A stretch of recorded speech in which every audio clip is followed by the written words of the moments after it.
ये जो विस्कन्या आपको स्क्रीन पर दिख रही है, इसका कहना है कि पेट्रोल डीजल पर अभी जो 7 रुपए की बढ़ोतरी हुई है उससे आम जनता पर कोई खास फर्क नहीं पड़ेगा।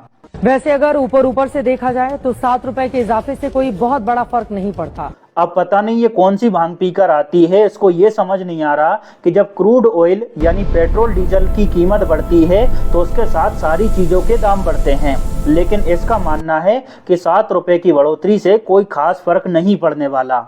अरे भाई, अगर पेट्रोल डीजल महंगा होगा तो परिवहन भी महंगा होगा। परिवहन अगर महंगा होगा तो फैक्ट्री का जो मालिक है वो भी अपने सामानों की कीमत बढ़ाएगा। अगर वो बढ़ाएगा तो फिर होलसेलर भी अपनी प्राइस बढ़ाएगा, और अगर होलसेलर भी बढ़ाएगा तो रिटेलर यानी आपकी आसपास की जो दुकानें हैं वहां पर सामान महंगा पहुंचेगा, और दुकानदार अपनी जेब से तो भुगतान करेगा नहीं, वो किससे वसूलेगा?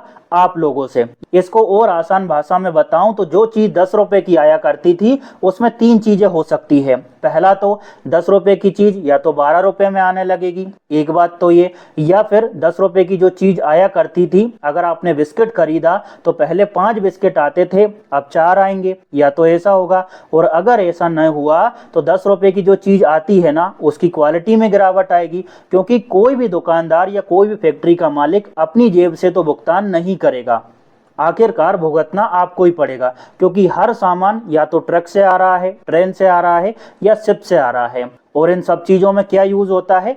पेट्रोल डीजल यानी क्रूड ऑयल। तो भैया जब उसकी कीमत बढ़ेगी तो सारी चीजों की कीमतें बढ़ेगी ना।